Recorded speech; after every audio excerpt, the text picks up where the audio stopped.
Hello, everyone, and welcome to our final Moody Talk on guilt. So this month's emotion was guilt because in December with the holidays, I chose this emotion because there are a lot of different ways that people can feel guilt during the holiday season, including if there was like a falling out with a family or family member, different things like that. Also, if you are depressed, you feel that guilt from not being able to keep up with the holiday spirit sometimes, and you feel like you're letting down your loved ones, your family. So I figured I would do guilt so that we could talk a little bit more about that. So today I'm focusing on long-term guilt, could also be called toxic guilt. Whether it is justified or non-justified. And so I wanted to go through a coping skill that will help. It has several steps to it, but the steps are really easy. They may get a little bit more complicated as you move forward with it, but it's a pretty straightforward coping skill. And so what we'll be doing is we're going to be creating long-term positive emotions. So this is a great coping skill when you are living with long-term guilt or toxic guilt. So that's one of the reasons why I picked it. I think a lot of people feel long-term guilt that they just can't seem to get that feeling out of their system, and they need to actually focus on ways for you to better understand that guilt and to move forward in your life and develop more positive emotions and maybe, release that guilt. Okay? So, using these steps can help with understanding your values and your priorities. So here are the 7 steps that you take for this. 1 is stop avoiding. So avoiding that guilt that you're feeling and look at it straight on. Head on. This is the guilt that I'm feeling, and I'm not going to try to hide from it, okay? Identify your values. Identify a value to work on. If you have a few values, you can choose one to work on to start. And then create some goals to work on. So goals for that value. And then to choose one goal from that list and find small steps to take for that particular value. And then finally, take that first step. Okay? So I'm going to go into it a bit deeper, but that's the overall to start. And it sounds a little bit more complicated because it's got these 7 steps, but honestly, it flows more while you start to do it because you automatically go to the next step without even realizing it. Okay, but this also pulls you back from that and allows you to really sink in and do each step. Okay, so let's start. Stop avoiding. Don't run away from the guilt you feel. It's necessary to feel and understand before moving forward. Okay, so sit with that guilt. Understand it. Figure out what the cause is from it, which is really, really important. What's the cause for this guilt that I'm feeling? When we did last Moody Talk, we talked a lot more about that. Like, how did this come about? What was I feeling? How did this happen? And why am I now feeling this guilt about it? Okay, this can also help you to move forward to understand if this is justified guilt or non-justified guilt, right? Okay. 2, what are your values? Identify what values you need to understand the guilt and if it is justified, like I said. So what are your values behind this? So maybe you got into a fight with someone about a cause, or a cause you don't believe in or a cause you believe in, and you're feeling guilty about how far it went, and maybe you're not speaking to each other anymore. So I think that that's a really important thing to understand. And that's just one piece of what, people feel guilty for. Maybe they didn't, it could be as small as you weren't able to get something for someone during the holidays, and you feel guilty that you didn't do it earlier or something like that. It can be any kind of guilt, whether it's like I said, this is a long-term thing. So really dig in and understand why you've been continuing to feel the guilt that you've been feeling. Okay?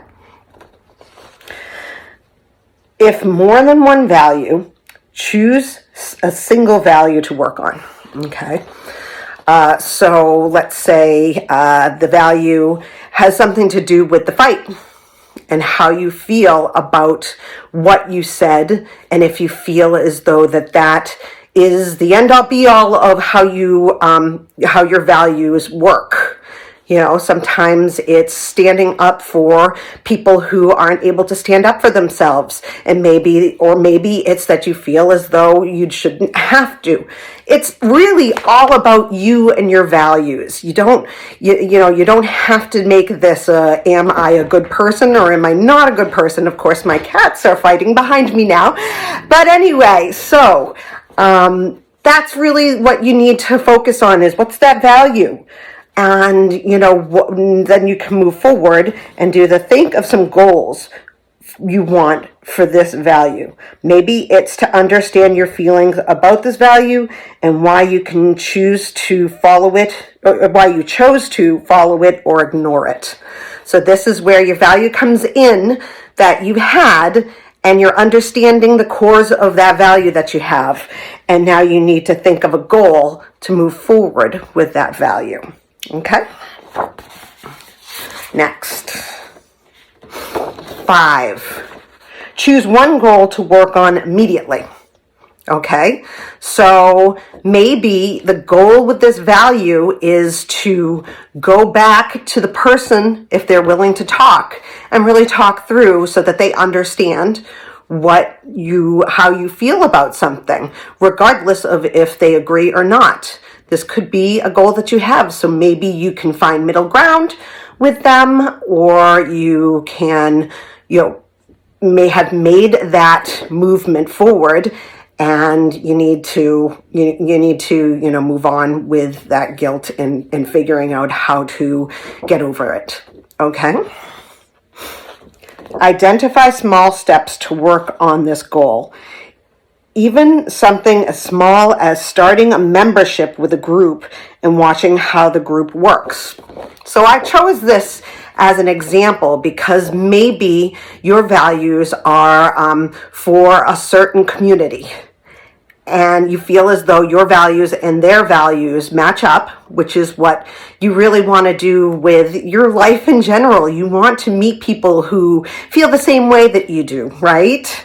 So maybe it's taking a step towards being in a group that has the same values you do, and getting used to being in that group. Maybe you're shy. Maybe you don't really feel as though you're comfortable moving like really fast with the group. Just making a small step, right? And then you need to take that small step immediately, regardless of nerves or talking yourself out of making this first step.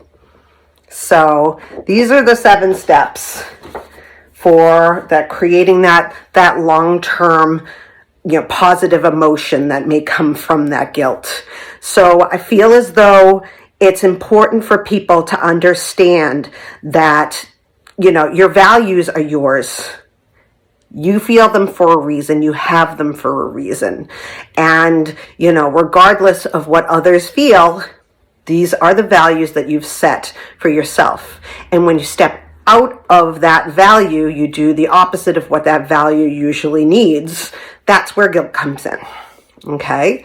I'm not raising like awareness of which one way you should feel or another, because that's not this goal. That's not this coping skill. This coping skill is to have you figure out what that value is, if you broke it or not. So if it's justified or non-justified guilt.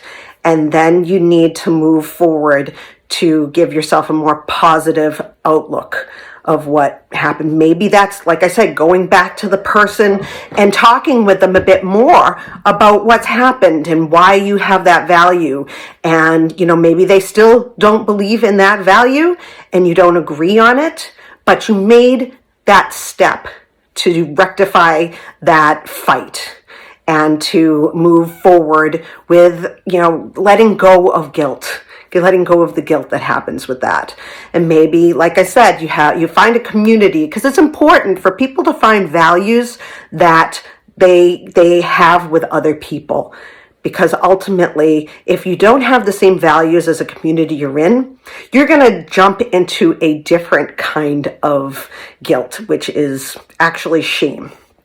Because shame is the values of a community you're in, and you've broken them.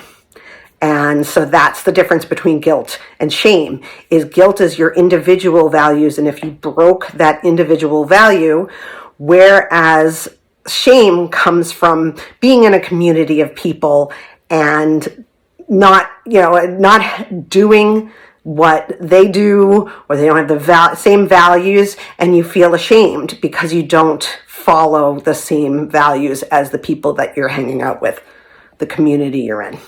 Okay? So I hope that this helped.